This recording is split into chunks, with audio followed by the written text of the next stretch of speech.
you'd like to make some rock art of this story, I did make a free handout that you can print out yourself.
When you do the Joseph of Egypt rock art activity, it's really pretty easy.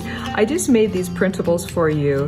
When you print it out, you'll have 2 pages, and the top page shows it completed as an example, and the second page is the one you could photocopy as many as you want. I also want you to see that you can do this in black and white, and it works just fine in black and white if you don't want to use your color printer.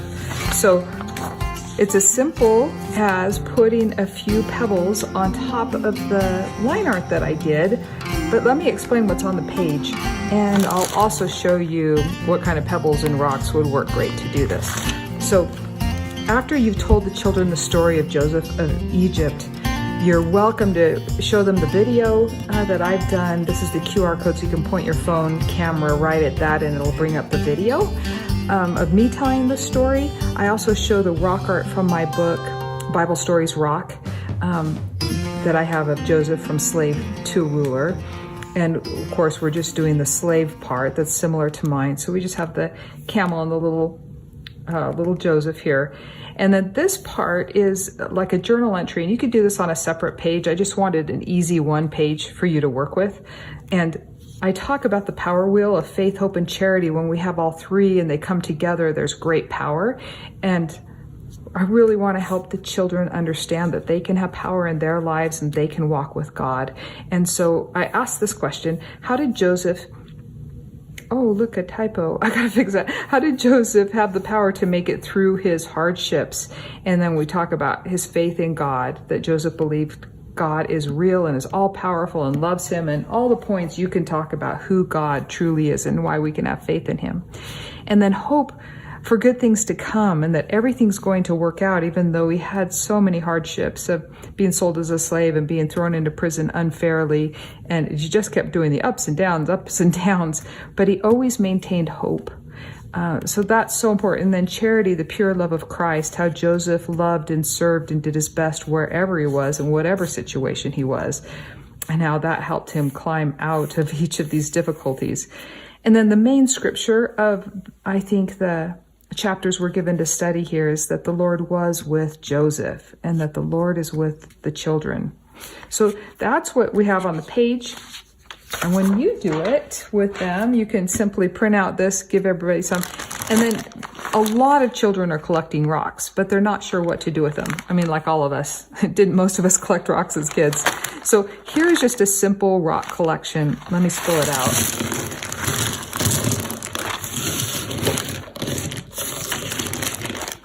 Now, the most important rocks that you could encourage the kids to be finding are these long, thin rocks and then circle rocks. And they might be just partial circles, but these, I just try to get a variety of the kinds of rocks. But long, thin rocks are so critical to making people, arms and legs and bodies and whatnot, and little tiny ones and big ones. So I love to sit with a child and look at their rock collection and say, let's organize all of your rocks into tall rocks, and we'll even put them by size, and then also circles and any other shapes that they have. So we'll just do that really quickly here.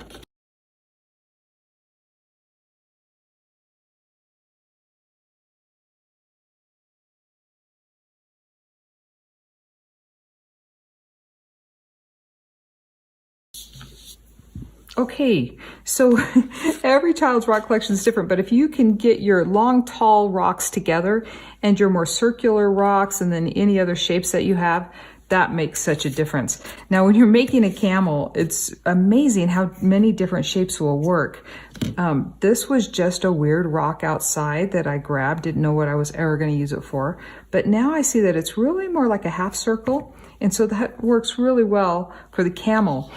This is a really cool rock, another kind of triangle, half circle, if you will. He's going to work perfectly as a camel. This guy, again, if we're looking for triangles or half circles. I hope that you can see that really any kind of glob of a rock, kind of your boulder rocks, is probably going to work just fine for the camel body.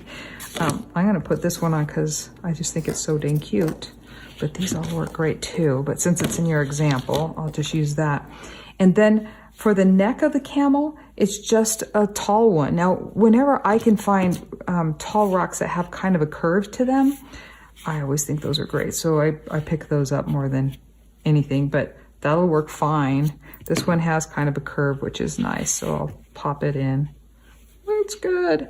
So we could try any of these out.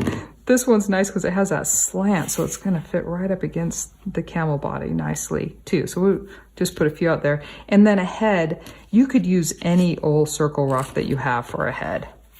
But if you use a circle for a head, you're going to want to play around with those. But if you happen to have kind of ovals or longer circles, they just work even better for heads. So let's just try this. This guy's a little bit shorter, so he fits on with my drawing a little bit better. But once you start making a camel or two, then you don't need my line drawing at all. Just throw my paper away and just start making them so that the lines aren't in your way, as you can see. As you play with these, you'll see that some rocks are just way too big for the little camel, and it doesn't matter. The kids don't care at all. They just want to roughly get the idea. And then if you happened, I've got a couple baby rocks up here. If you happen to have a couple little crumbs of rocks, which I get in the gravel, then you can stick little ears on too, which would be super cute. Just like that. Cute. This funny rock has this little mark on it, even looks like part of his harness. Okay, so that's all there really is to doing a camel. And then if you're able to put a couple long rocks for the legs, then that looks really nice too. So maybe try these two. I'll stick them out. Their little knees are on the outside. Little camel knees. Stick on. There! Isn't that a cute camel? And if you happen to have little teeny tiny ones like these, you could also throw a little tail on them too, which would be sweet. They have tails. And now, as for a person, this is Joseph as a slave, and so I like to have him kind of bent over if I can. So any of these long rocks that are kind of bent would be great. Mink. And then if you have more of a circle on this one as opposed to the oblong one for a camel's head, the circles work a little bit better. And I just draw the arms and hand with the rope tied to the camel. And then so we just need a leg. And you can just, those are probably pretty big, but we can just grab one. That's his knee and that's his foot there. Some kids love to put, if you have a teeny rock, these are too big, but you could put a little foot on that too. That looks really cute. So do you see, it looks complicated maybe at first. For some people, they're like, I can't do rock art, but the kids can. And so they just have some rocks.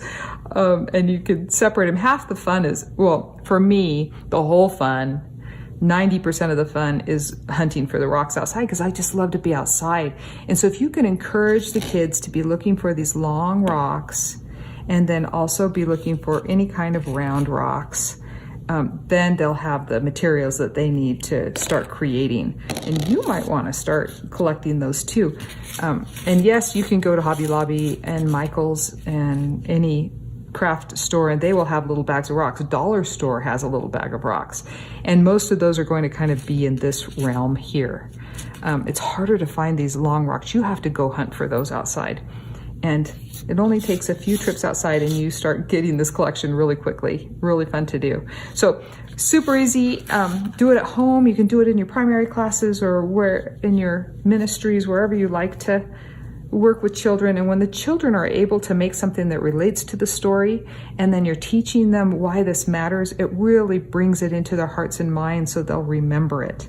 And so it's not just fun, but it's truly a teaching tool that can help bring testimony and faith and hope into their hearts and help them through their difficult times.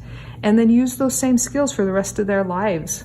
Wouldn't you have loved as a child to have understood that faith, hope, and charity truly are not what the world teaches, but are the ways to draw close to our Savior Jesus Christ and to feel his comfort and love and to have his power in our lives to get through any hardship?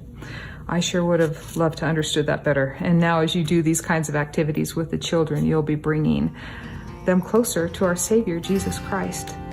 Okay, thanks so much. I'm Patti Rokus with Bible Stories Rocks and RocksTellStories.com. Bye.